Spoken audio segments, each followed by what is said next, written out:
Honorable Prime Minister, Dr. Terrance Drew, members of the media, Mr. Lanicia Collins Williams, and all our viewers and listeners, good morning and welcome to this another edition of the Roundtable. I am Press Secretary Javan Laggard. The Roundtable series forms part of the government's ongoing efforts to keep the public informed and engaged with matters of national importance. The Roundtable presents an opportunity for the media to engage the Prime Minister on government issues and concerns in their quest to properly report and provide updates to the general public. Specifically, we are joined here today by representatives from SKNS, Sharima Matthew, ZIZ, Devon Cornelius, SKN Source, Ebony Brandon, WinFM, Lorraine Wilkin, Observer, LaShawn Dixon, and SKN Newsline, Glenn Bart. I ask that you please ensure that your phones are on silent as a show of respect to not interrupt the discussions that will ensue. At this point, I will turn the mic over to the Honorable Prime Minister to give his opening statement, following which we will open the floor for questions from the media and comments or discussion. Thanks for being here and thanks for tuning in. Prime Minister? Thank you, Mr. Javan Lyverd, Press Secretary. I want to, of course, welcome the press here with us this morning and to welcome all those who are listening, especially our citizens and residents. This, of course, is another edition of Roundtable, which I keep quite often so that the press can ask the pertinent questions that are of national interest.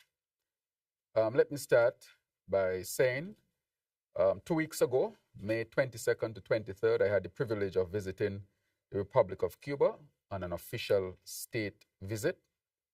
St. Kitts and Nevis and Cuba share a long standing relationship which has run decades. We discussed a number of critical matters. One of the things we discussed was a health cooperation agreement between St. Kitts and Nevis. As you know, Cuba has contributed significantly to our healthcare sector, whether it be through our people training in Cuba. I myself trained in Cuba, or maybe it's also helping with our human resource here in the health sector as well. And so we want to thank Cuba for the many, many years that they have been working with us. Without the Cuban relationship, our health sector would be on the verge of collapse. I want to say that one of the things that we look at was a new program for diabetic foot. There's a medication in Cuba called Heberprot. On that journey, I took with me Dr. Joylet Woodley, the chief surgeon at JNF, and that program we are seeking to implement here in the Federation, where we want to cut down significantly on the number of amputations and also to save the feet of persons who are affected principally by diabetic foot. I look forward to the implementation of this program so that our people can be further helped. Of course, I would say I also had the opportunity to meet with our students who are studying in Cuba. They have challenges. I studied in Cuba myself. I had challenges. They might have, at this time, a bit more challenge than I would have had. And to help them, we are sending supplies to Cuba. Just a week or two ago, a couple of weeks ago, I would say, I went to Nima, where we have a shipment of basic supplies for all of our students who are in Cuba to ease the challenge and to make their stay there while they pursue their education more enjoyable. I want the students to know, their parents, their guardians, and the country to know that we'll continue to support our students who are in Cuba. So I want to thank the Cuban president, President Miguel Diaz-Canel Bermudez, for his great hospitality in welcoming me and the delegation that visited Cuba. Of course, we discussed other health issues, and we have determined that any cooperation, as has always been, will be based on principles of human rights that are accepted internationally. Make sure that there is no issue with human trafficking, and our program does not have any semblance of that. These are critical questions that were asked, and pertinent questions, I dare say, relevant questions as well. It was just up to us to show that we base our cooperation on international law and human rights law are always respected. I want to also say that St. Kitts and Nevis will be the first country in the Caribbean to have an advanced electronic travel authorization portal or ETA system. We will officially launch the e-border biometric corridor today. This is a significant technological advancement. There's also advancement in terms of our border security, advancement in terms of making travel to St. Kitts and Nevis seamless.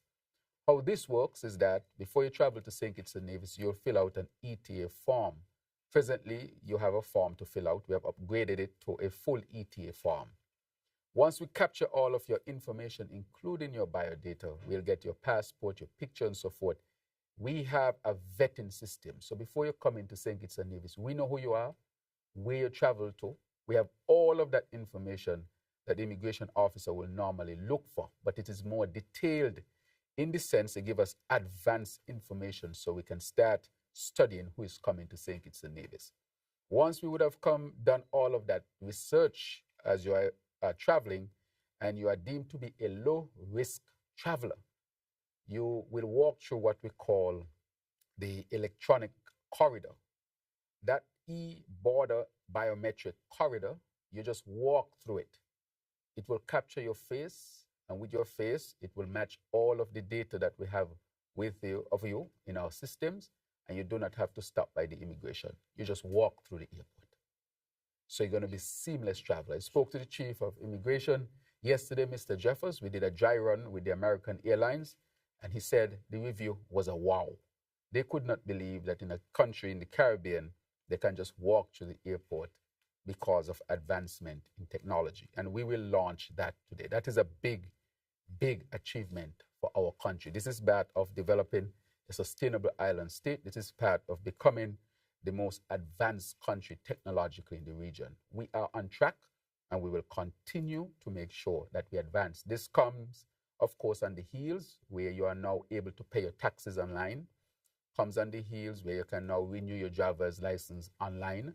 We are now moving to the point where you can pay all government fees online. We are moving to get rid of stamps. So when you apply for a passport, you don't have to buy any stamps. You will be able to just pay online, show up with your receipt, and collect your passport. So we are advancing. We are also advancing with our national ID. That ID is a heavy undertaking that we are doing with the Republic of China, Taiwan, with technical, of course, support and assistance from the Tony Blair Institute. As you know, Tony Blair was here visiting with me some months ago, and this is one of the things. So St. Kitts is on track to become technologically advanced. And when you travel into St. Kitts, you just walk through the airport if you're deemed low risk. If we capture your data and we find that you're high risk, of course, if you come, we can deny you entry, so you don't even take the flight. But if you come, we can take the immediate measures. And this, of course, will help to strengthen all of our systems here in St. Kitts and Nevis. And for this, I'm immensely proud. I want to really thank Travisory, which is a company out of Switzerland that is doing this with us. It costs us nothing.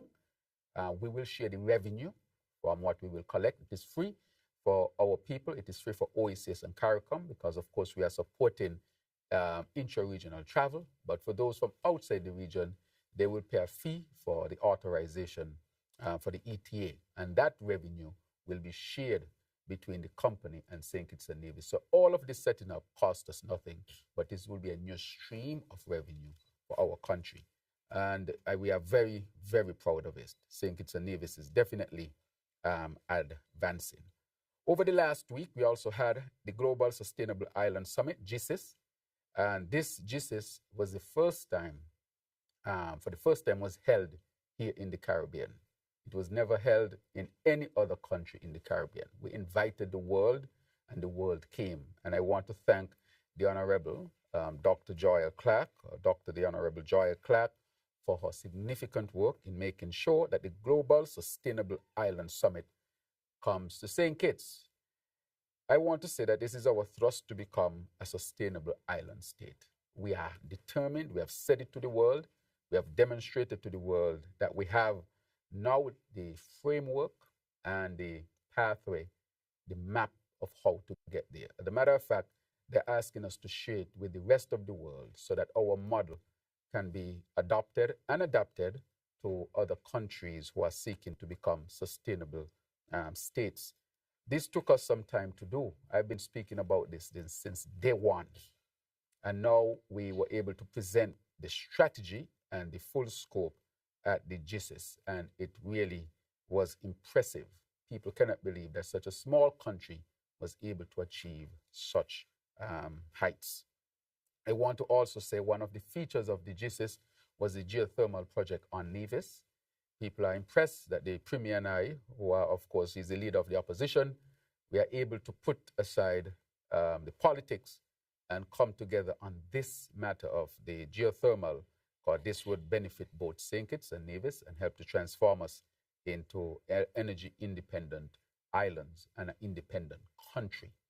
That type of political will, where government and opposition, in the interests of the people, put aside politics so that, in a great sense, we can develop a resource to benefit all of our people now and for many, many, many years in the future. This is really an example of putting country above self. As I said to the Premier during the first week of swearing in as the Prime Minister, that there will be differences, and there has to be differences. However, on this matter, we need to come together because this will benefit all of our people. People in the international community could not understand why St. Kitts and Nevis was not developing the geothermal. They saw the potential for these two islands to become energy independent and actually become exporters of energy. And once we are able to do that, that will take us to a next level of development. And they were right.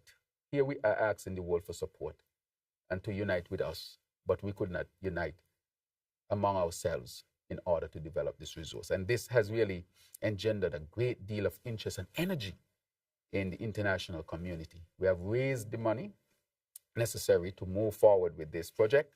And we're at the point now where the bids are in their final stages, and we are going to open those bids in a few weeks and determine which company would have won to move forward with the geothermal project. As you know, they had a number of events over there, and the Premier and the Nevis Island administration was able to lead on those in Nevis. So I want to say this is an excellent example of putting country above self in terms of delivering on the geothermal project. The next one was the Investment Gateway Summit, which is presently going on. So on the heels of GISIS, we now have the Investment Gateway Summit, where we have invited a number of persons from around the world who are involved in investments, whether it's CBI or non-CBI. We have also invited home some of our citizens by investment to offer to them and to show them other opportunities for investment here in St. Kitts and Nevis. This is the second edition, and I would like to thank Chairman Mr. Calvin St. Just and his team for putting on an excellent program at the Gateway Summit. And we see a lot of positivity coming out of it, which would result in more investments, which would redound to benefit to all of our people here in St. Kitts and Nevis. As we say, we cannot just continue to depend on CBI. That is a very, that sector, as you know, can have its issues. We want to diversify the economy so that we can become more sustainable and we can become less vulnerable. On the issue of investments, the latest investments, hardly any of them are connected to the CBI program. The geothermal, not connected to the CBI program.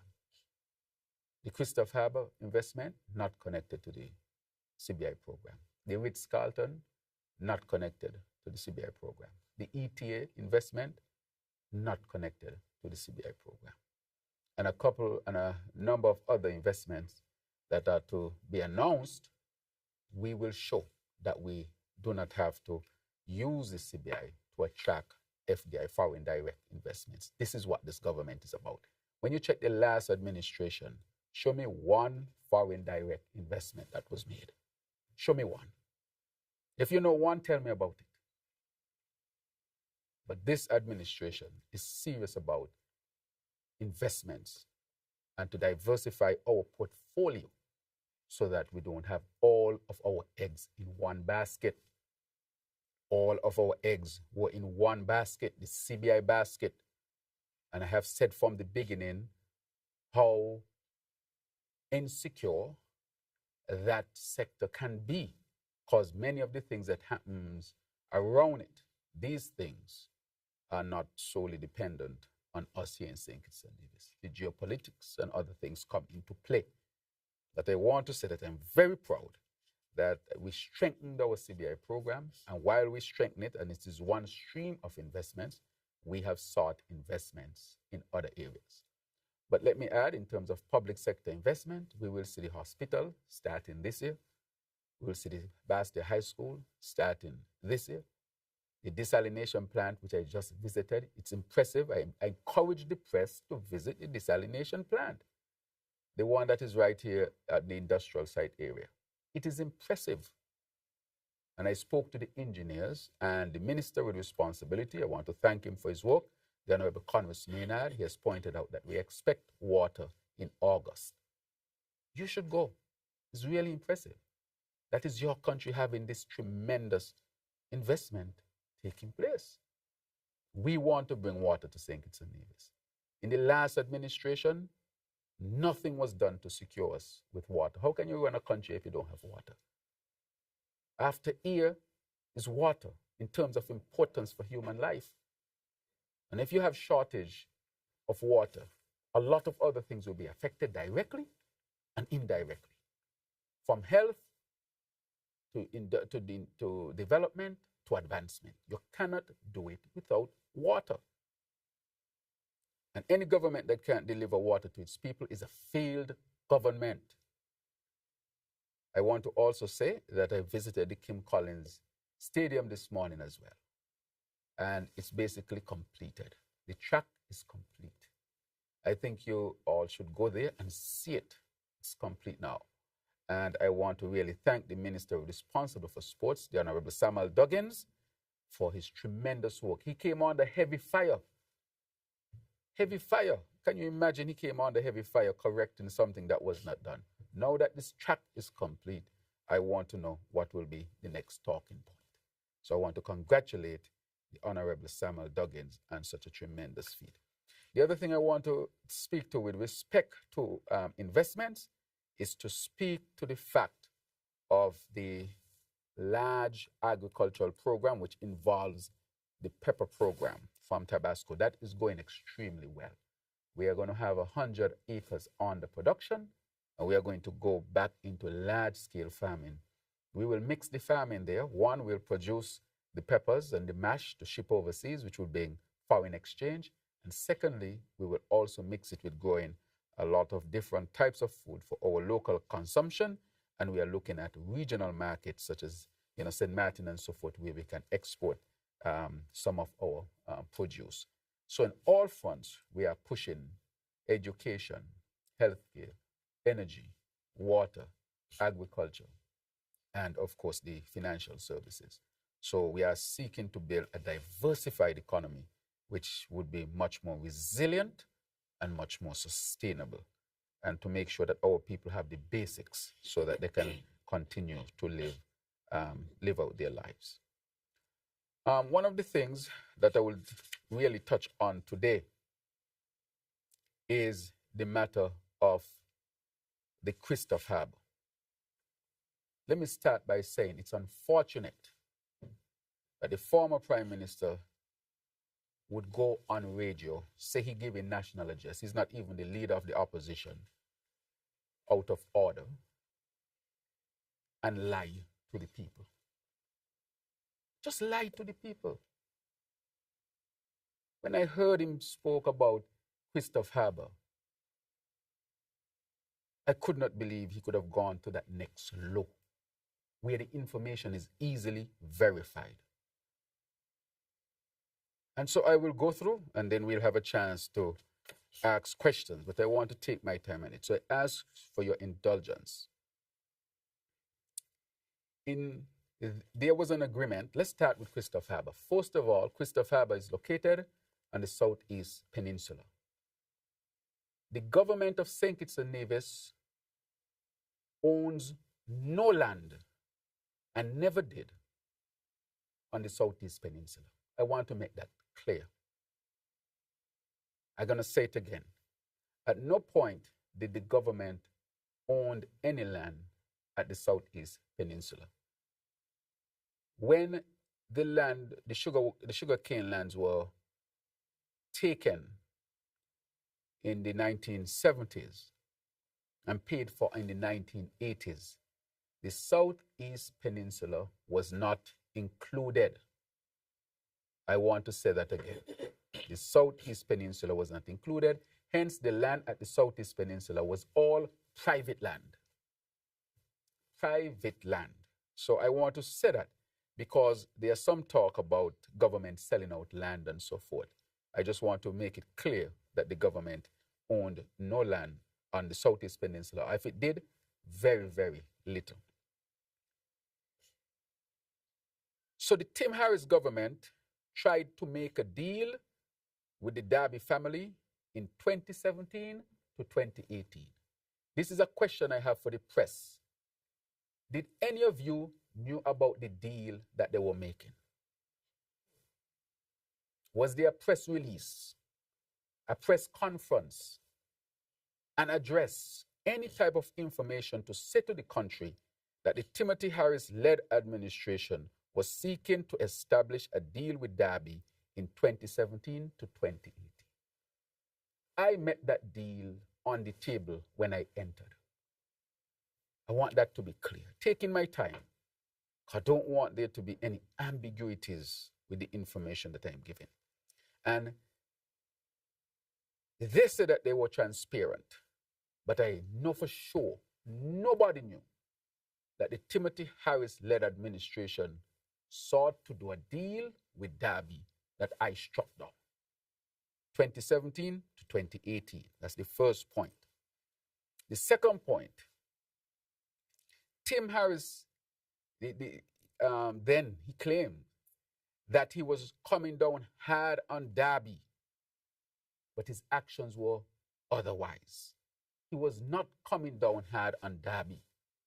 He was doing a secret deal that the people of St. Kitts and Nevis did not know about. You might ask why I did not reveal it. I did not reveal it because there was an audit that was taking place with the SIDF and so forth, because this involved the SIDF, that I spoke about in the last budget of over $450 million passing through the SIDF, and nobody knows. And he said they were transparent. This, of course, flies in the face of that claim. In fact, the Harris-led administration was handing Christophe Harbour completely to Darby.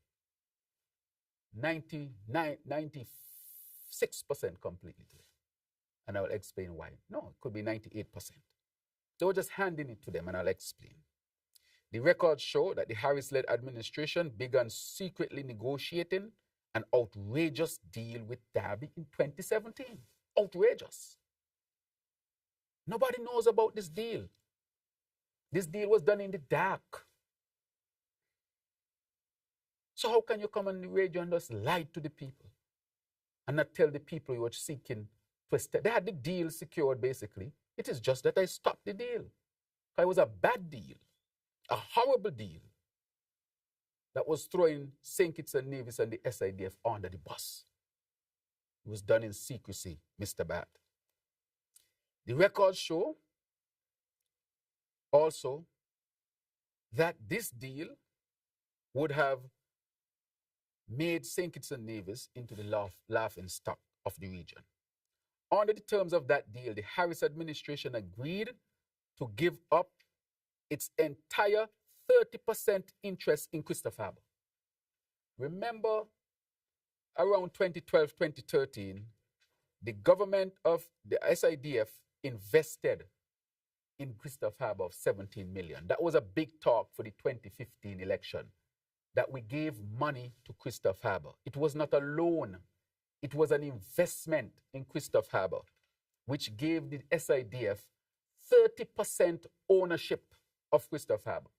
That would be the most significant ownership of any asset that the government of St. Kitts and Nevis would have had on the Southeast Peninsula, basically in its history. Because as I said from the beginning, this land and this real estate was always private. Can you imagine giving up our 30% interest? What does that mean? Interest in Christophe Harbour. It means that if Christophe Harbour was worth, let's say, $300 million, do you know how much of that would belong to St. Kitts Nevis? 100 million, roughly. Give or take, 80 to $100 million, because we own 30%. This was not a loan. This was an investment that gave us 30% ownership of Christophe Harbour. However, in this deal that Timothy Harris was seeking to do in 2017-2018 was to turn over all of the ownership to Christophe Harbour. Here, what was the carve out? I'm going to break it down slowly.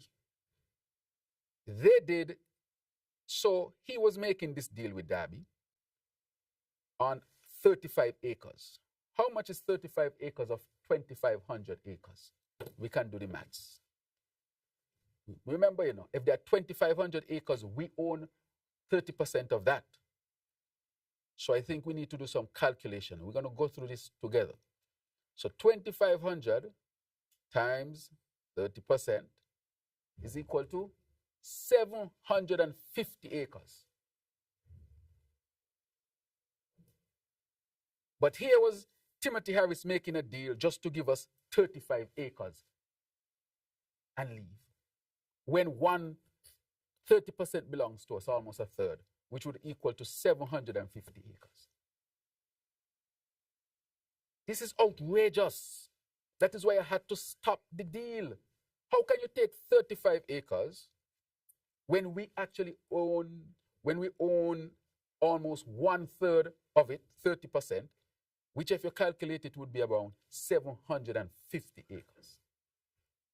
Let's say some of it was sold before and it come down to, let's say 2,000 acres. And you want to say 30% of 2,000. I have my calculator here. It will be 600 acres. But Timothy Harris was making a deal for 35 acres. But that was not the most outrageous thing, Remember, we already had in it around $17 million that was invested in 2013, somewhere around there. But hear it. An evaluation was done. This 35 acres of land, was deemed, according to him, the deal he was going into, was deemed to cost $25 million. Imagine that. You have an investment for 30% in there, which will give you access, if we say 2,000 acres of land, 600 acres of land. And you're making a deal for 35 acres of land. What percentage of 600 is 35? Let's go to the calculator.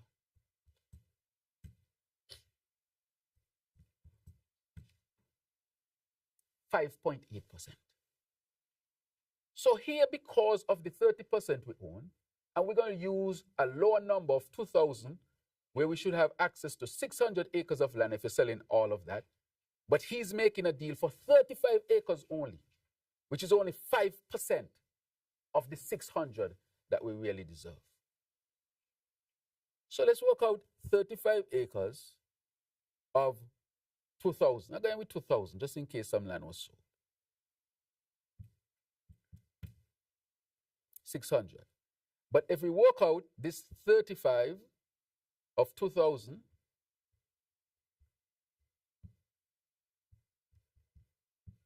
.75%. Timothy Harris was entering into a deal with Derby for 1.75% of all of the Christophe Harbour land. Can you imagine that? and then come to the people saying he was being hard on Derby. When I saw this deal, I said to the team, I cannot accept that. This is outrageous. This is throwing St. Kitts and Nevis and the SIDF under the bus, where you're getting 1.75% of the total amount that you have already invested for. This is no handout. So how can you make a deal with that? I think this deal was illegal. You can't make a deal like this unless there's corruption. But 35 acres, but that is not even the end of it. This is how they calculate it. They said that 35 acres would be worth 25 million US dollars. So guess how the SIDF would pay for it? The SIDF would say, you have $19 million also for us in total assets, 19 million. So it means, therefore, only $19 million you have in the whole of Christopher Harbour, whereas that is not even close to your third. And then on top of that, Timothy Harris made the deal to pay Derby $6.1 million for the 35 acres. And he had already paid him $2.1 million US dollars. So you own 30% of the property. And now you're only being offered 35% of the property, which is 1.75% of the total property. And only 5% of how much you would have really gotten had there been 2,000 acres left. So 5% of what you really should be worth. And then on top of that, they're saying that all that you own in there is only 19 million, and you now have to pay $6.1 million to Derby. I can't be vexed with Derby. He's a businessman, so he's going to welcome the best deal. How I can be vexed with him? So how is it the government could have negotiated this? Giving away hundreds of acres of our land and not telling the people. Where he think we would not have found that the audit unearthed all of this information. Because they were seeking to hide it to some extent. So he had already paid $2.1 million. So all that we would have gotten is 35 acres. And then we would have to pay them $6 million US dollars, $2.1 million, which was already paid. This is what Timothy Harris did. Do any of you know about it? Not one of you know, because he hid it. Harris claims that he was coming down hard on Derby, when in fact he was handing Christopher Harbour to Derby. He was just giving it back, and with $6 million and a little piece of land over here, 35 acres of the 2,500 acres, and no claim to the harbour. He was giving the whole thing away and took the money out of the SIDF to pay for it. This is highway robbery. Highway robbery. There was an email, I'm going to follow it up, from the chair of the SIDF at that time. But I will go on to say that he formalized an MOU in February 2018 between Derby and the government to memorialize that deal. And he went ahead and paid EC $5.7 million on the agreed upon amount upon the signing of that MOU. Imagine, with all that money that Derby owed to the government, Harris agreed to give him $6 million. That is why you see I came out and I gave an address and tell you how much money in this deal would have to go to the people. Otherwise, no deal. You have to pay Social Security. You have to pay your back taxes. You have to pay everything that you had to pay. Skelec got some money. National Bank got some money. The government got its money. Social Security got its money. And I'll go through the list because I pointed it out. And on top of that, guess what? Derby had to pay back the government its $5.7 million, which was the $2.1 million. I said, me no want that. I can't take it. That is the worst deal in the world. And Harris came to the people in a so-called national address, lying to the people. The facts are here. Imagine with all that money, nothing at all would have come back to the government. Because in the deal, it does not talk about paying all of your debts. Over there is private property, and they can sell it. It was never owned by the government. So I see him talking about patrimony and this. He was giving all of this back to Derby when we had 30% interest. And he knows very well that the Southeast Peninsula was never, ever owned by the government. Thank you, Press Sec. I will go through the list when I come to the deal. And so, therefore, I would like to say that we are in a much better place. And I will never be upset with Derby. If you're a businessman and you could get a good deal, take it. But it's up to the government to make sure it's prudent and it's not being taken for a ride. And therefore, I want to say that we stop this deal. We stop it. And so, in this new deal, one, we said we will not go through with that deal. Two, Christophe Harbour, of course, is a private entity. The government has, the SIDF has 30%, and it's pursuing its private venture. Again, none of the land on the Southeast ever belonged to the government. This was always private land. And this was bought by a company called Safe Harbor Marinas. Safe Harbor Marinas is a well-established company. It is one of the largest, if not the largest, marina operator in the world, with over 135 marinas that are home to more than 40,000 members' boats. This deal is going to make St. Kitts and Nevis. We're going up into the premier of harbors around the world. Our yachting sector will become a thriving sector, producing jobs upon jobs in all areas. This is an excellent company coming to St. Kitts and Nevis, one of the best in class. The other thing I would like to say is that with Safe Harbor, of course, together with Safe Harbor, Puerto Rico Delray, the Caribbean's largest marina, and Safe Harbor, San Juan Safe Harbor Marinas now offers over 1,000 slips in the Caribbean. So this together with them, we are going to do that. Safe Harbor Marinas is excited to make St. Kitts a yachting hub in the Caribbean.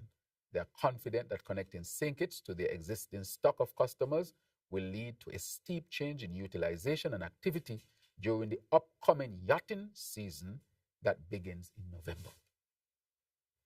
That is how quickly we are moving. I didn't talk about, because again, you know me by now, I don't talk about things until the ink is dry. That is when I normally talk about things. Safe Harbor is immediately investing in St. Kitts to expand the marina capacity. This expansion will be operational beginning in November 2025. That's how quickly they are moving. In addition to expanding the marina capacity, Safe Harbor will add desalination plant to make sure that there's 24/7 water, and this will supply all of their fresh water that they need. And this is expected to be completed in November 2025. So they will not be straining our water resource here in St. Kitts and Nevis. Tremendous, tremendous. The marina will be led and operated by a team of Kittitian employees. It's part of the deal. We want our people in there. The expanded marina will have capacity for 32 yachts. These are the big yachts now, super yachts I'm talking about. A 60-meter yacht is operated by a crew of 15 plus guests. At full utilization, the marina will continuously host over 600 visitors at any given time. This has nothing to do with our cruise product. This is in addition to our cruise product. We are going into a next level of when it comes to our tourism product. By having capacity to service super yachts from around the world. We're in a different club. These large yachts and their crews will require significant levels of support for hospitality, provisioning, maintenance, technical support, all sorts of things. Safe Harbor looks forward to working with the people of St. Kitts and Nevis to develop the capabilities required to support the growth of the yachting industry within St. Kitts. So we have a cruise industry, and we are launching once and for all our yachting industry to be second to none in this region. And this will start in November as well. This is exciting news. And because they know that this is an excellent deal, they're trying to throw water on it. Because again, look at the last administration the Harris led. Show me a foreign direct investment that help to transform St. Kitts and Nevis. Show me one. It's going to provide jobs, opportunity, revenue for our country. And in addition to that, because we just launched our ETA, they will have a seamless and safe entry into St. Kitts and Nevis, all coming together to make us a premier destination across the region. This is vision. And I want to thank the team in cabinet and all those who have worked tremendously hard. I want to thank Her Excellency, Hadia Claxton, Special Envoy, for her tremendous work on this one. Because this is an American company of high repute. And she's a well-recognized lawyer in the United States, Harvard graduate, who went to school here in St. Kitts and Nevis, who is giving back to her country. Do you know how much it would cost to get somebody like her to work on a deal like this in the United States of America? We can't pay her. But she has been contributing because this is a contribution to development of a country. You know how much jobs this is going to provide? When Safe Harbor starts to advertise, already St. Kitts and Nevis is in the magazine of the super yachts. We never enter into the magazine of the super yachts. That alone going to result in indirect benefits because the name of St. Kitts and Nevis will be elevated immediately. Where is the super yacht destination in St. Kitts in the Caribbean? St. Kitts and Nevis. We'll be competing with St. Bart's, St. Martin, and the other yachting destinations in the region. This is a whole different industry, a game changer. And Harris wants to come throw water on this, out of order.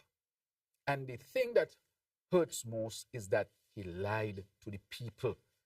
He was giving away all of this. So with all of this, guess what happened? In the deal, we said to no deal until St. Kitts Christopher Harbour pays back all of its debt. Under the Harris deal, instead of Christopher Harbour paying back their debt, guess what? Under the Harris deal, SIDF was paying Christopher Harbour $6.1 million US. $6.1 million US is how much easy? Maybe roughly 18 million easy? Roughly 18 million? Paying them back 18 million easy, while instead of paying out 18 million EC dollars, we are taking in 25 million EC dollars to settle all debts. This is how you negotiate. You negotiate because guess what? I don't take nothing. Nobody could give me nothing under the table, you know. The only thing under the table for me is my foot them. Tell me how you're going to deal with the people fear. That is what I'm saying. Deal with the people in a fair manner. So this is what we came up with. For Social Security will get $4.5 million. Skelec will get $2.4 million. They know that Christopher Harbour owed Skelec. Made a deal with Christopher Harbour and didn't ask Christopher Harbour to pay Skelec. Instead of they asking Christopher Harbour to pay, they are paying Christopher Harbour for 5% of the land that is due to them. I mean, you can't get a deal worse than that. SIDF got back its $5.7 million because there's no deal. The deal is off. National Bank got $2.7 million. That's National Bank Trust.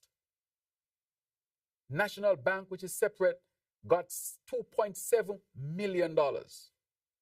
The bank got some money, boy. Additionally, $3 million has been paid toward outstanding property tax that is directly in our treasury. $3 million. So $3 million directly into our treasury for property tax. Have to pay your taxes. At no point in Harris' deal did they ask him to pay his taxes. As a matter of fact, they take a meager 35 acres and was paying 6.1 million US dollars, which is 18 million EC dollars roughly, to Christopher Harbour. And we also got stamp duties, in the amount of $3.6 million. They have to pay stamp duties because there's a transaction. Transaction come with stamp duty fees, which equals around $25 million. And guess what? We did all of that, so we got the best company in the world. We have a thriving cruise ship industry. Now we'll have a thriving yachting industry. Plus, all these entities got back their money. Plus, we still keep our 30% ownership. So any profit Christopher Harbour makes, 30% belongs to us. So every dollar they make, 30 cents is ours. Every million they make, 300,000 belongs to us. That's just our profit. That has nothing to do with while our 30% there is gathering interest and gathering profit and all sorts of things. Any sale to be made, 30% belongs to us. So we still own our 30% in there. Whereas under the Harris plan, he would have taken that meager 35 acres. So 35 from 2,500 is almost 2,500. There's almost nothing coming out. 2,465 acres would have been left with Christopher Harbour. Plus, you would have given them 6.1 million US dollars on that. And no interest for you. No profit for you. And you would have lost all your 30%. And guess what? They would still owe Social Security, still owe SCELEC, still owe SIDF, still owe National Bank Trust, still owe National Bank, still owe for property tax arrears. So that is why I say, why would he come to the people and blatantly mislead the people? Blatantly. I have the email here that was sent. I can read the email. I'm not reading it. The email that was sent from the chairman. Let me check on it. Give me 1 second. Because it is important that we have it. You have the email? Thank you, Press Sec. That is why you are the Press Sec. And the email was sent from the chairperson then of the SIDF. And it was sent on Friday, December 1st, 2017 at 5:11 a.m. The chairperson woke up early to send the email. Friday, December 1st, 2017, 5:11 a.m., the email was sent. The email was sent to Buddy Darby, Steve Harbour, and others, and subject, confirmation of agreement. Confirmation of agreement. Hear what it says. Dear Buddy, this is what the audit revealed when we did it. Dear Buddy, I refer to our meeting today, and I am pleased that the SIDF has agreed to receive from Darby and our KHT Christopher Harbour 35 acres at Cardinal Point in return for consideration to the value of US $25 million. The said value to be made up as follows. USD, $5.1 million, that's US dollars, on the execution of the agreement. US 3.9 million on closing. But of course, you know, I did not close this. And thirdly, the transfer of all SIDF's assets, interests, including all debt equity, to Darby Christopher Harbour to the value of US 19 million. What nonsense is this? You invested 17 million roughly to own 30% of Christopher Harbour. And now you come telling me that it is worth only $19 million? And he went on, it is our intention to sign an MOU to this effect followed by an agreement. The execution of the MOU must be preceded by the provision of the AutoCAD drawings identifying the land, the lots, the acreage, and certifying the ability to build along with the master covenants in respect to which the SIDF is intended to be bound, so that the SIDF can fully understand and appreciate its commitments to in this regard. I agree that subject matter to what is set out above, the MOU will be executed no later than the close of business day on Wednesday, 6 December 2017, and the agreement by Friday, along with the payment of US $2.1 million. This was it.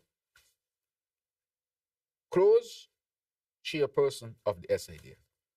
I'm not disclosing, I'm not calling the name of the chairperson. I don't, because this is owned by the government, as we know. Look at this. I mean, what kind of deal is this? So in my first meeting, I said, deal is off.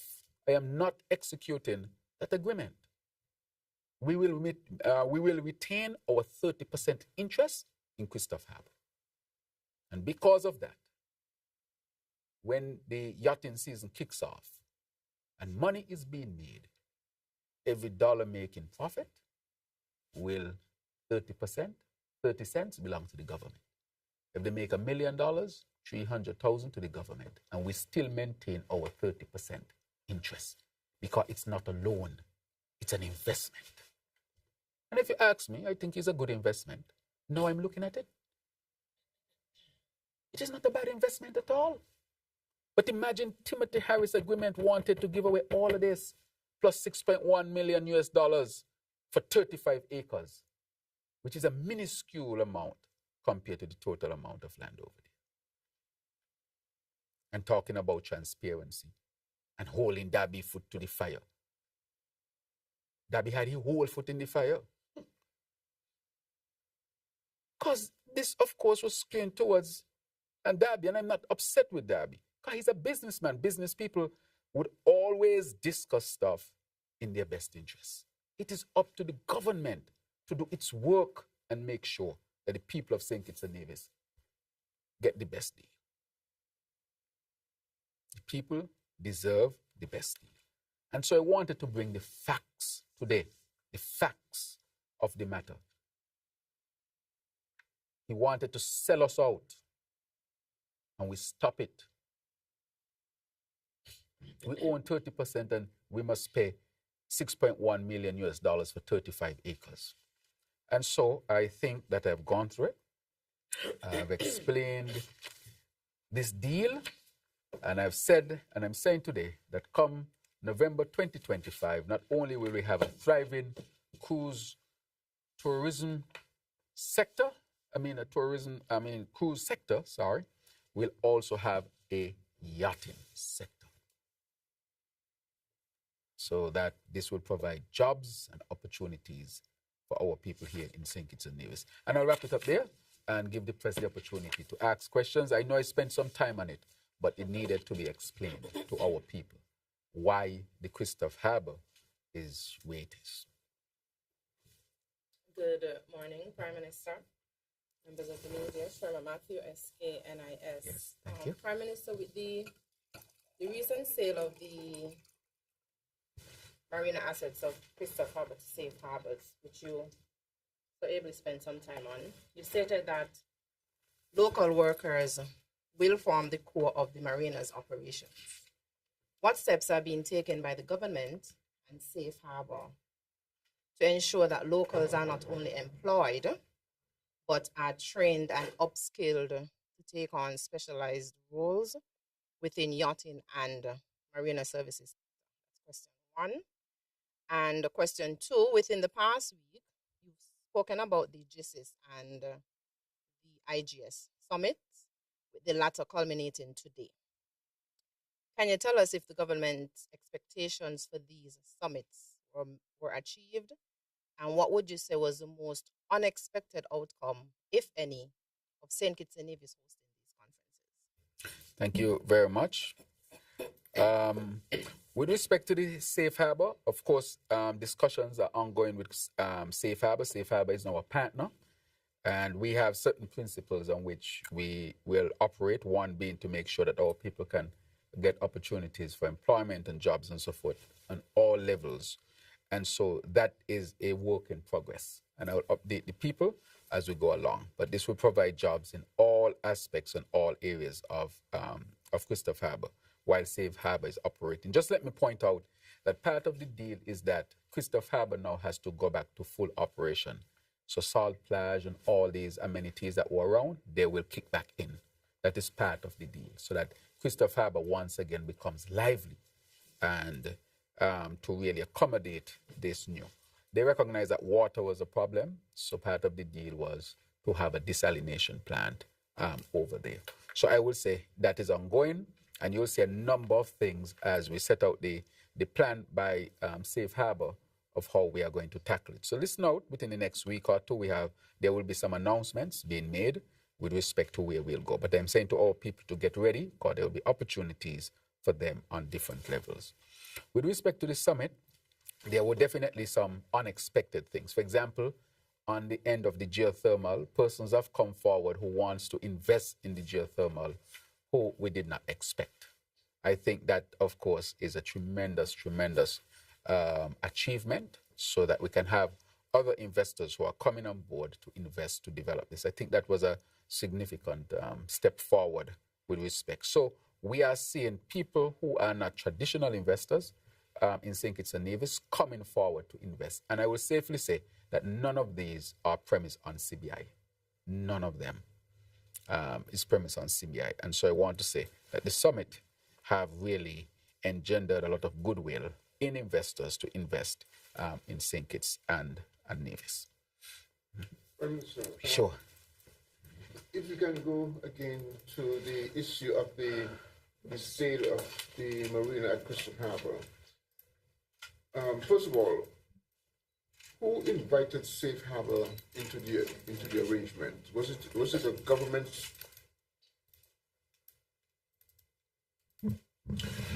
Okay. Basically, what I'm asking is the involvement of Safe Harbour into the Christopher Harbour situation. How did they get involved? That's my first thing. Secondly, what was the sale price agreed upon between the parties, and was government involved in that negotiations to come up with that $25 million approximately? And the other part of my question is, these amounts to SCELEC, to the Social Security Board, SIDF, etc., do they represent the full amount of the debt owed by Christopher Harbour, or is there more to be paid by the operations of Christopher Harbour? Let's start then and see if we can move from there. Right. So let me go to the point of the debt. What happened? Yes. So as I told you before, our Christopher Harbour, we had the services of Her Excellency Special Envoy Hadia Claxton. In part of the negotiations was we would go to all of these entities and ask them, how much are you owed? We didn't tell them how much they will get. They were asked to report how much they were owed. So SCELEC has to say, this is how much we are owed. Social Security had to say, this is how much we are owed. So they said, they reported how much they are owed from their records, plus they had to give the wire information to their bank accounts. And that money went to an escrow. So once the deal is struck, that money didn't go to Christopher Harbour to come back to the government. The deal said, on striking the deal, the money goes to an escrow account that then goes to all of these entities in St. Kitts and Nevis. Because again, we wanted to make sure, because then you end up in one account and then you are fighting to get it out of that account to the government. Part of the deal. So these entities reported how much they were owed, and on that basis, the amount was paid. Right, okay? So that is what was done. Wait. I need some clarity in what the Prime Minister just said. Wait. Yeah, let him hear. To what he just said. Let us hear what he said. Uh-huh. My follow-up is in relation to what you just said. So it's not necessarily a next round. Right. You just mentioned that the entities will tell you how much was owed. But you still have not said whether these figures here represent the full amount of what was owed. That's what I'm asking. Mr. Bat, the entities said the full amount that they were owed, how much they were owed. Listen what I said. We did not tell them how much they're owed. We asked them, how much are you owed by Christopher Harbour? You don't have to say full amount or small amount. You say, how much are you owed? That is understood to tell me the amount that you are owed, the full amount. For example, the 4.5 million represents the amount that Social Security said was owed. Yes. Fine. Right. So that is what I said. It is clear. So it is clear that, remember, the entity reported how much they are owed by Christopher Harbour. I don't think the entity has to say this is the full amount. The entity cannot say I'm owed a partial amount. No, the entity will say they owe me this amount, right? And that is what they reported. So they said, Social Security said the amount that we are owed is this. Okay? And so each entity reported how much they're owed, and then the agreement is made. So if any agreement that is made with any entity, it is because the entity agreed that that is the amount that they are owed, that is owed, rather, if it's an entity. All right? So that is how that came about. So those numbers are not numbers that we tell them they would get. We ask them, how much are you owed? Once they say how much they are owed, then we do it. You introduce the word full. I don't think there's a need to ask them what is the full amount you're owed. I can just ask, how much do I owe you? And they report how much they are owed, and then that amount is agreed upon on the execution of the deal so that you can get that money. And so all of these amounts. I know you heard all kind of numbers. I know you never heard about this, Mr. Bat. You never heard about that agreement, 2720. Let me ask you a question. Did you ever hear about it? No, I can say I did not hear okay, about good. that. So let me answer the others. You didn't hear about it. So it's fair. You ask me questions and I ask you a dialogue and I let you go on and your questions. Wait. So now I'm going to answer the rest of your questions. I wanted to hear from you because you say you never heard about it. You never heard about it because Harris hid it. He hid it from the people and he hid it from you. You did not know this. Wait, hold on. You asked about a couple other things with respect to the sale of Christopher Harbour and who made the approach. Let me tell you what is happening in the investment world. A lot of people are approaching from one direction or the other and say, look, we are interested in this property. The government has its interest. The government has its interest. Even if the government did not own 30%, any large property to be sold in St. Kitts and Nevis, with respect to our development, we can have a say. With respect, what we can't do is try to own what we don't own. That is a whole different matter. Unless you're going to go to what you call eminent domain, which you have to compensate the people for fully based on the market price and the loss projected on their land. That is a whole different argument. And so once they came forward, because we had multiple people came forward, we would investigate them and see, which one looks most credible, which one you can have that conversation. Because a lot of people come forward. That is why when you're in government, you have to be so careful in terms of who you would engage. You will never get it perfect. There are some people who would look shiny and everything checks out and it can go bad. But you at least have to make sure that you start off on a good foot. And this was a reputable company, and we started discussions in earnest to help to facilitate it because this government wants to create an environment for foreign direct investment. That is what any government should do. Create the environment for foreign direct investment, because if a country does not have foreign direct investment, it cannot survive properly in this world. Look at America, seeking to get all the foreign direct investment, and they're the largest economy in the world. And they want all the investments to come to America. You hear the Saudis investing, the Qataris investing, the Emiratis investing.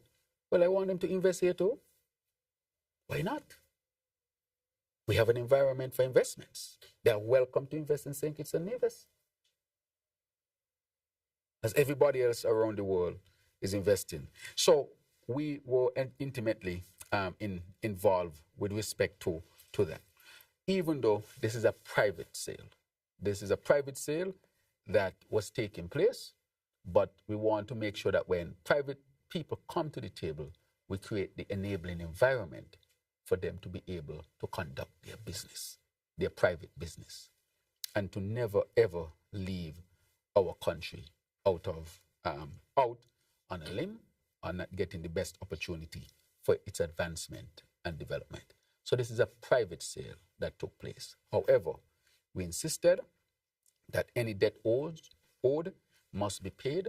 The entities must be made whole with respect. And to answer your question again, the amount that we got in terms of how much go to each entity was the amount the entity reported was owed to it. That's the bottom line. So that that is clear. Now, with respect to other aspect of it, because of where the deal is and where it is finalizing, as I said, there's more information to be had with respect to everything that is taking place. But the only reason why I have taken it up today in this manner, it is because Harris came to the people in a so-called national address. He has no standing for any national address. He's not the prime minister, and he's not the leader of the opposition. He's out of order. Things should be done in order. When I was the leader of the St. Kitts Nevis Labour Party, I was not the prime minister, now the leader of the opposition. I could give a statement, or I can call it an address, but one thing I cannot do is call it a national address. He should know his place and be humble. He's in no position. He was not elected to give any national address, trying to elevate himself above what he should be. But anyway, that's another story for another time. What I want to stress, though, is that these entities were paid. We entered into discussions, as we enter into discussions with many people, making sure that what happens in St. Kitts and Nevis, the government is aware, and other aspects of the finalization and so forth will become known to the people of St. Kitts and Nevis. And this is how transparent I am. A whole deal happened in 2017, 2018. $2.1 million US passed from the SIDF to Christophe Harbour in a deal worth $25 million and a mere 35 acres of the 600 acres at least you should own, because you had 30% in there. You would lose your 30%, pay them $6.1 million and walk away and leave Christophe Harbour completely. It's giving away kind of thing. That is what it was. And so we have shut down that. The entities have gotten their money and we own 30% of Christophe Harbour, which means when the profits coming in start to come in, we're not only going to benefit from the jobs, and which are critically important, and the taxes and so forth, and fees and so forth, we will also share in the profit. Because we own 30% of it. I mean, this is what you call a really good deal. So any sale to take place, we're at the table. This is private land, we know that. But we own 30%, we have 30% interest in this. So if you sell any, just make sure our 30% is in our bank account. So on the strike of the deal, our 30% gone this way, or the agreed amount. But what we agreed to is to make sure Christophe Harbour comes back. So some of that money, which we own as well, will go into open up salt plage, jobs again. All the amenities like the shops and so forth, going to open back up and so forth. Jobs again and jobs again for our people at Christophe. So Christophe Harbour now would have the life that he had before, plus a thriving yachting sector. So we look forward to those developments. Good morning, Mr. Prime Minister. Yes. Sean Dixon, St. Kitts Nevis Observer. The Caribbean Infrastructure Development Corporation is advertising as the approved public benefactor of the St. Kitts Airport Expansion Project. However, no official communication has been made to the public about this partnership. Could you clarify the nature of the relationship with the government and CIDC, and the total cost of the airport expansion, the value or percentage of shares offered under the CBI program, and how this arrangement differs from the prison project that you previously opposed? Also, going back to the marina sale, were there any concessions granted to Safe Harbour? And can your administration make the full details of the sale agreement public, and further details including tax breaks or incentives if they were extended to Safe Harbour? Right. So listen to the question you asked. I know somebody sent that question because it's heavily loaded. I can tell you. And that's okay if they sent the question for you to ask. You would know that Christopher Harbour comes under a special agreement that preceded me, of course, that was in fact intact under the Harris administration. As a matter of fact, Harris not only kept it in place, Harris was giving Christopher Harbour totally back to Derby, which is a double whammy without the pain of all the things that I spoke about. All of the tax concessions, all of those, that arrangement was under the original agreement that was made with the Derby family. And that is bound by law. So if any concessions, all of that preceded me. It happened under the original agreement, and it happened under Harris administration. So I would ask Harris this question: did you see it? Of course he saw it. But I would say that that is the agreement that governs the tax breaks and the concessions and so forth. That is still in place. The original agreement with the Christopher Harbour agreement still in place, right? So this did not have to do. Once you go into Christopher Harbour, because of the overall agreement with the area, these things come with it. So it's nothing that I have to do with respect to that, right? Good. Now, with respect to CIDC, now CIDC has what you call just the planning stage of the airport. The planning stage of the airport, now we heard about it because it would have been spoken about. I think they got a very limited number of shares to do the plan and the structuring of the airport. It is not at this stage it is not to do the whole of the airport. So there's a difference between that and the prison project. The prison project had 5,500 shares, 5,500, which will can equate up to 25,000. But this in the airport is about 60-something shares.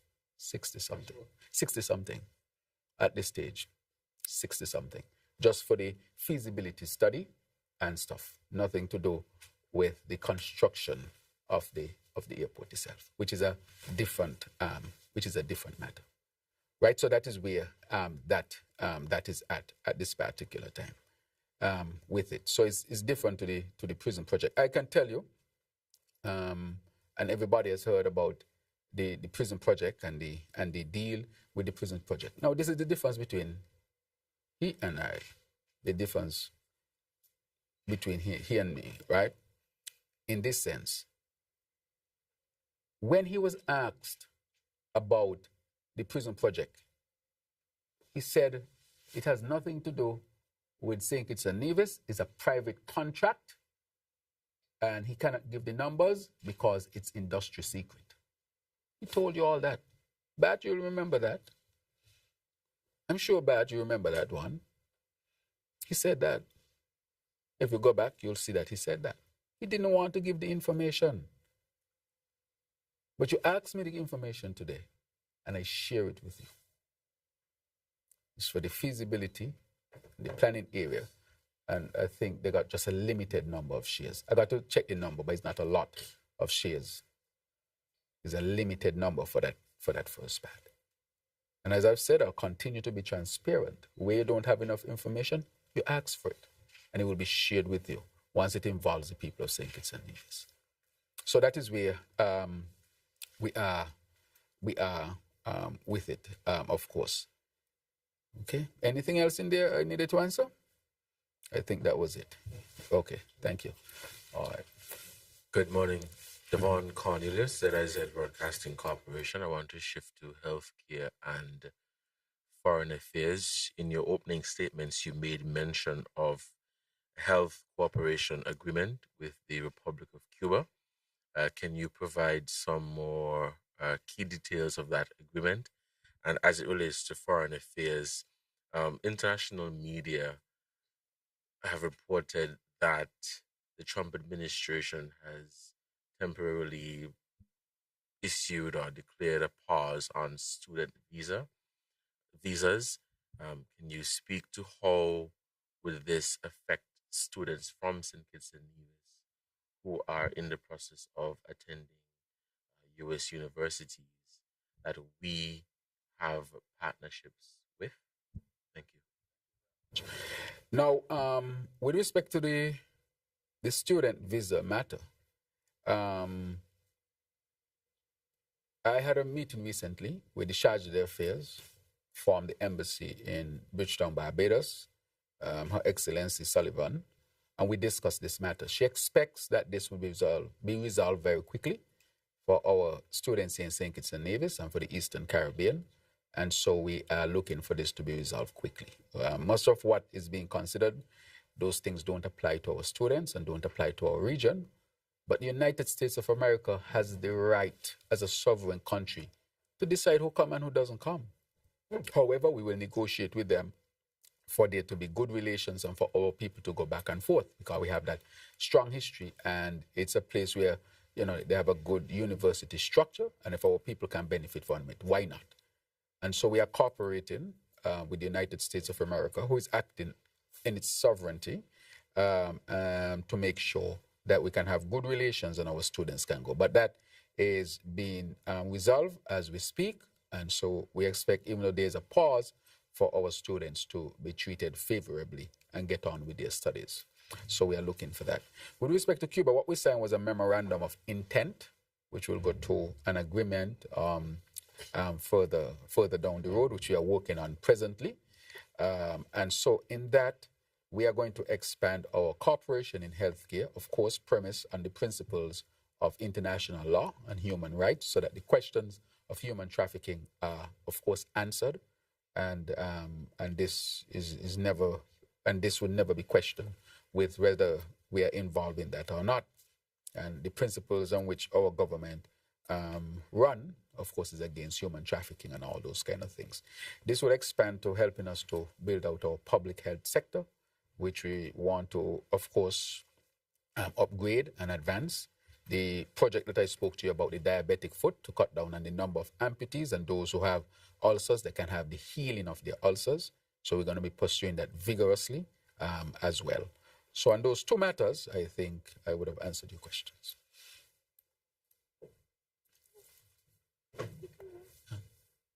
Yes. Prime Minister, yes. I would love to be the one to go, but I'm wondering if you were looking over my shoulder when I was writing my question. So those I had. Those you had? Yeah. No problem. Thank you very much. I thought I was different. Yes. Okay. The questions that I have to ask, I'm going back to Christopher Harbour again. Yes. But I'm going back to the deal, and I'm listening to you and what you're saying. And one thing I'll give the former Prime Minister and Minister of Finance credit for is the fact that he can count. So I am hearing what you're saying, and I'm hearing about the deal. I'm hearing that you're not blaming Buddy Darby for being an astute businessman. But my thing is, nobody gets nothing for nothing. So I guess the real question is, what was the something somebody was getting for this sweetheart deal? And not only that, with respect to this, it's great to hear you be transparent and tell us the details, but when can we get the documents so that as the media we can peruse them, not just related to this, but then there's also the matter of the development bank and other issues that arise from doings of the former administration that we hear about. When will these be disclosed to the public, even in redacted form, so that we can see it for ourselves? My other question now has to do with the ETA system. This does not apply, from my understanding, to OECS and CARICOM nationals. But what carve-out or provision is there? Because if other people can come and they just get their face scan and walk through, what about us? Okay. How do we make it more efficient for us? Okay. Right, you mean for locals? Right. Locals, CARICOM nationals, OECS nationals coming into the airport, because you're saying those persons with approved entry through the ETS system, now they can just walk through. Or what about us? Right, you can walk through as well. Yeah, so you have to fill out the ETA as well, the document. The difference is you don't have to pay. Yeah, so you go through the same process and you can walk through. Our people will be able to walk to the airport. And it's easier for our people because we know our people already fundamentally. So everybody will be able to walk through, our people. The difference is our people don't have to pay. So there's no fee for our people. With respect to all of the documents that we have, I released a number of them during the budget debate. I think the one I released one, I think it was the SIDF, because over $450 million passed through the SIDF. And I was to ask Mr. Bat again, because Mr. Bat, the only reason I'm saying that, because you have been here a very long time, and I know you were in the trenches for a long time, longer than others here, actually asking upfront questions. And I can say for sure that even when it comes to the SIDF, the numbers were not released to you, because we found them in the audit. They were hidden. $450 million. I gave the numbers during the budget and showed people how much Harris inherited, how he spent the money, and never said one thing to the people of St. Kitts and Nevis. Where's the transparency in that? Where is the transparency that they're talking about? Nowhere to be found. So I agree with you. So we released that. We also released a document to show that they wanted the increase in salary. They put it in there actually, and were blaming us. We have the development bank audit. The development bank case is in the court. If the court is going to take, because the court has a process you have to admit, then my question, and I asked the AG recently, shouldn't I just release the audit for people to see? I'm really considering that, for people to see the shenanigans that went on in the development bank. And secondly, with respect to the SIDF deal, I asked them what type, was it under, was it confidential and wasn't supposed to come out? I can read the email, because the email is not confidential at all, but the email has all the details of what the deal is supposed to be. There's no confidentiality in the email. And so that the people can see, but that's why I read the email from the past chairperson, and I made sure I did not call the name, because at the end of the day, you know what this was. And so that's a very important question, and I will have that discussion so that all of these deals and underhanded things that were made, the people can see it. The Christopher Harbour is a vexing matter. The matter of the SIDF money is a vexing matter. The development bank is a vexing matter. And with all of this money, and the people had no idea what was happening, even with the prison project, it's only since I came in, you all know how many shares, because all that was being hidden. And with all of that, we inherited a deficit, a country without water, a country without reliable electricity, a country with an airport without jet bridges, a country that was really falling behind the rest of the OECS when we were the leaders. Think about it. No water, no electricity, our port falling apart, airport falling apart. Then the airport was recently leaking. And can you imagine those who had 7.5 years to fix the airport did nothing and talking about the airport leaking? Well, it must leak and do nothing. And we are now seeking to get the airport done, because we are fixing it, but sometimes it reaches a point where you just need to put a different type of structure in place. You left us with a leaky hospital, no oxygen in the ambulance, and a minister who said ambulance expensive. These are the kind of things. You left us with no Bastia High School and $21 million spent. You had a program that you call the Poverty Alleviation Program, but you singled out who you wanted to help. You helped people when you want, and you didn't help them when it didn't suit you. But this government has brought minimum wage to affect all people. It has brought pension plan to affect all people. Whether they vote for Labour or not, they're entitled to these things. This is how we uplift a country. And basically, I'm saying that the grounds that they're standing on are shaky grounds. They're standing on sand.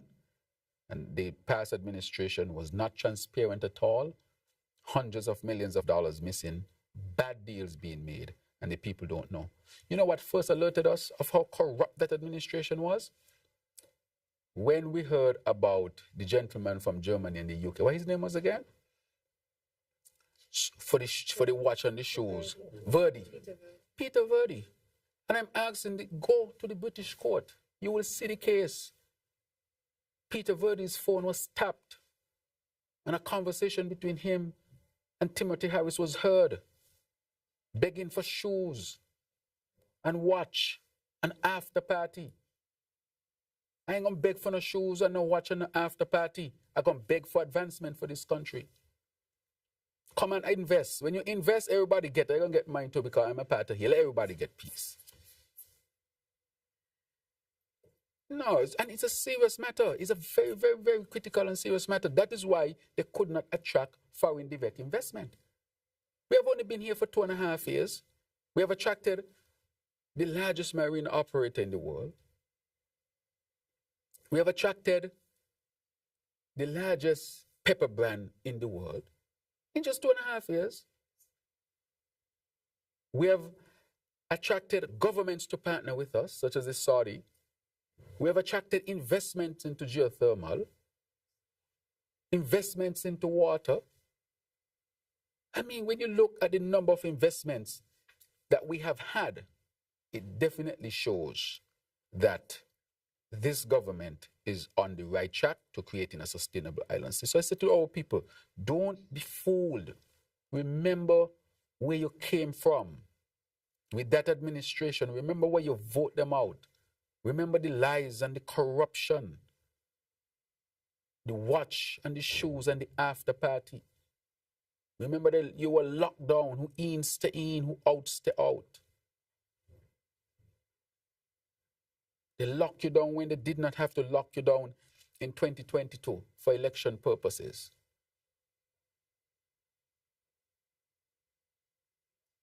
Remember those things, and they have not changed. The talk have changed because they want to get into office. But I'm saying today that this deal with Christopher Harbour that I uncovered and I shut down because it was the worst deal, period. And that is why question around it has to be asked. It have to be asked because these questions are asking, how can a government or entity or anybody make a deal like this? This just can't make sense, and then come to the people in a so-called national address lying to the people. Come on, we have the facts, and sometimes I think I don't have it.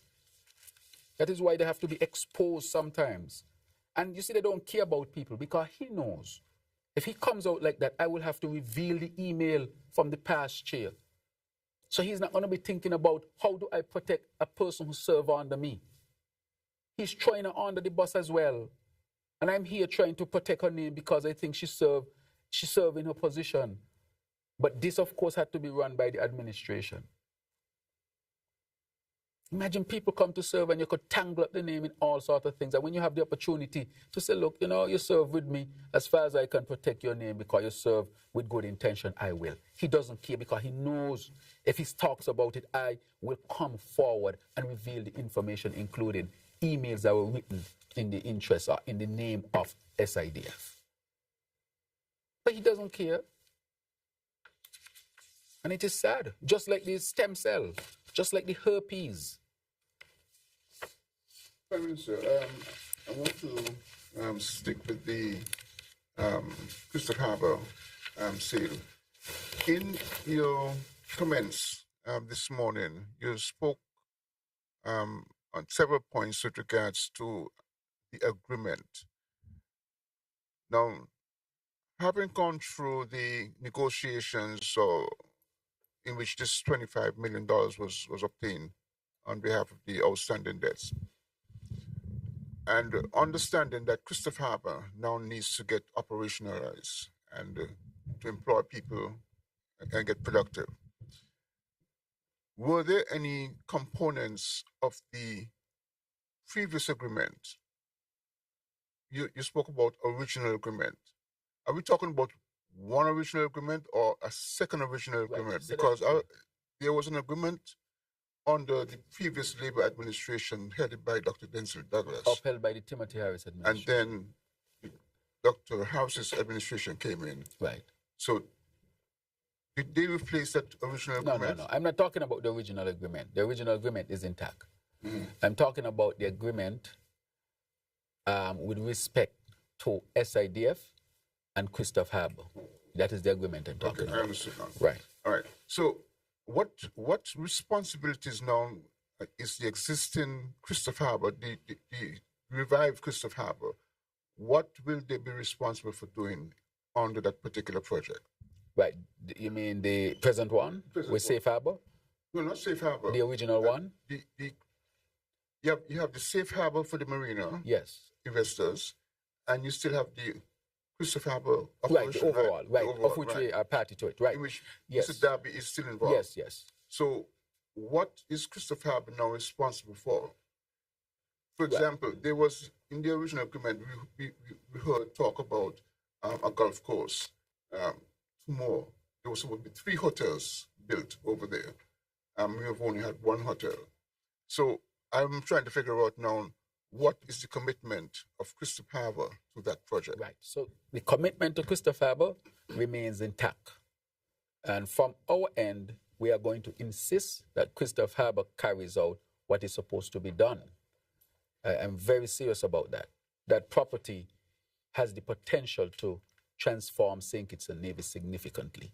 If you were able to attract 2-3 hotels there with a golf course, one of the best marinas in the Caribbean, I mean, do you know the thousands of jobs that will be over there that can really take people off of STEP and all of these things so people can have some of these jobs? And I'm encouraging people on STEP to apply for these jobs so that they can get into more permanent jobs. That is why I'm doing this, so that people don't have to depend on STEP and these type of things. But I'm saying that original agreement to do these things, we are going to insist on them.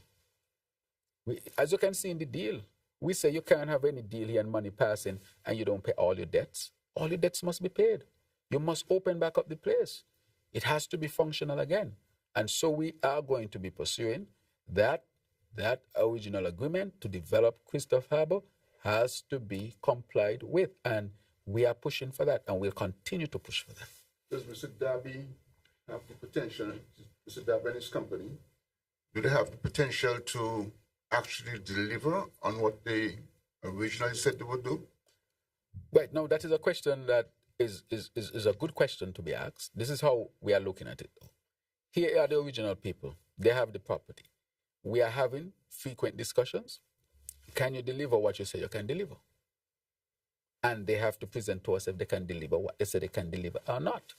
Because as I've said, a lot of people have come forward to entertain discussions, but there is an agreement. We'll respect the law, but one of the things, we'll also respect the law to the extent, can you fulfill the agreement that is there? It is for others to judge out there whether they can deliver or not. We want the facts as to whether you can deliver or not. So that those discussions are being had as well. One more question to clarity.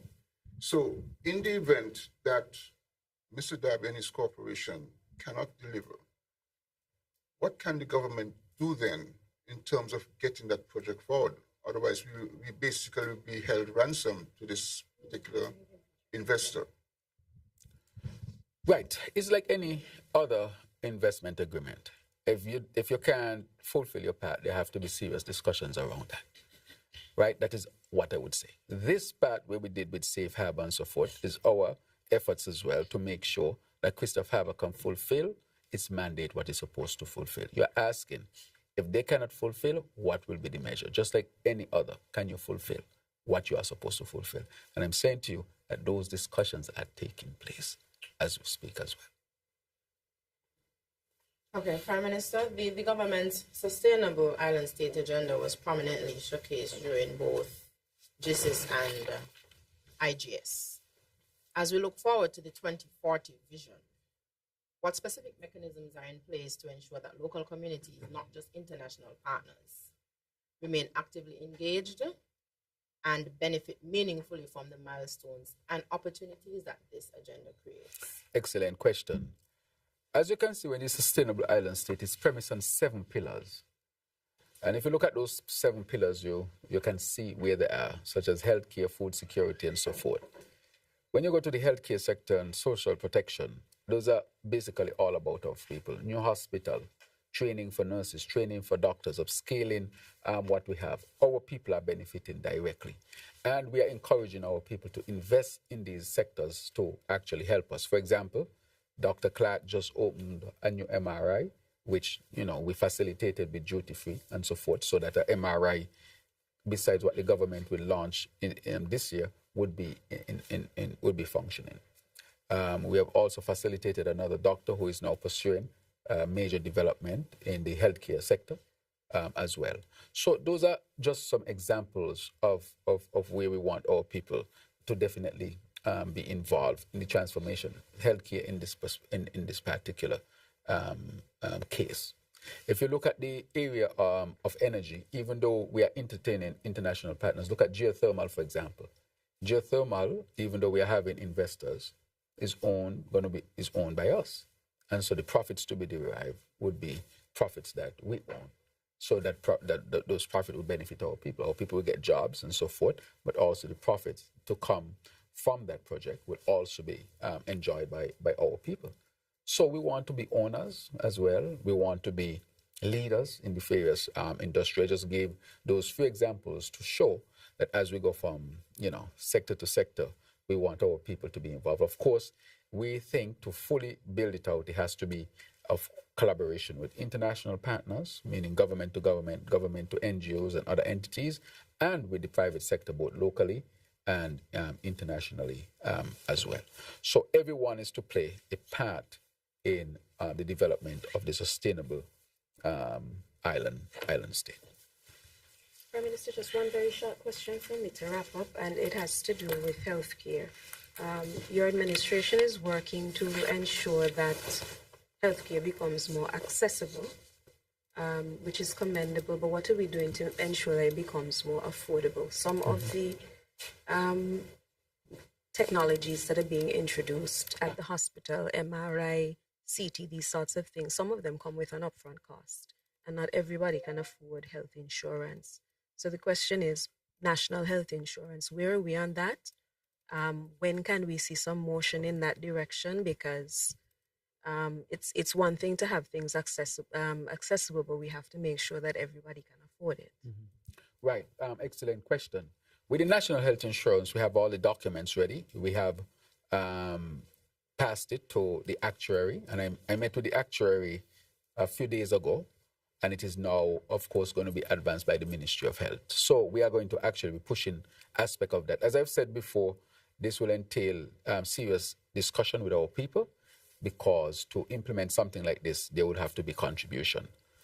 And so our people have to be involved in it. But in terms of that work to be done, a lot of it has been done, and we'll come forward with it. But presently, even with the technology that we have, for example, with the CT scan that we have, the CT scan cost is now cheaper than the CT scan that was at the hospital before. Even though the CT scan now is, of course, much more advanced than the one that we had before. So that is a way in which our people can enjoy more access through affordability, where we tend to make the cost of these things as affordable as possible. We have also done so with the dialysis, where we have helped to lower the cost as well for our people.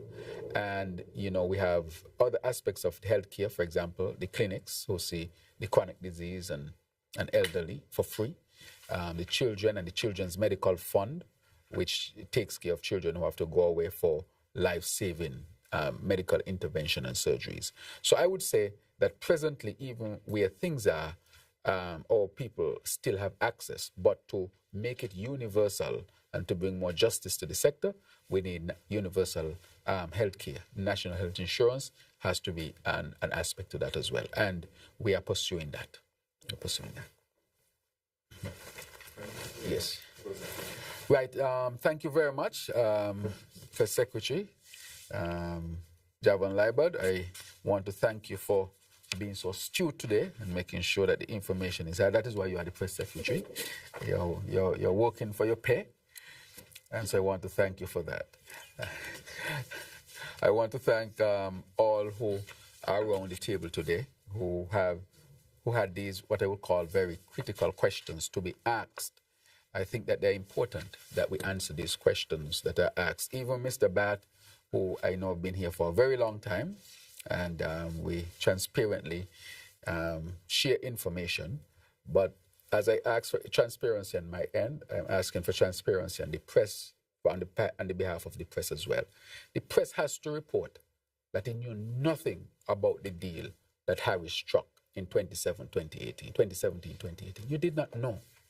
It was hidden from you. The press must put that in its report.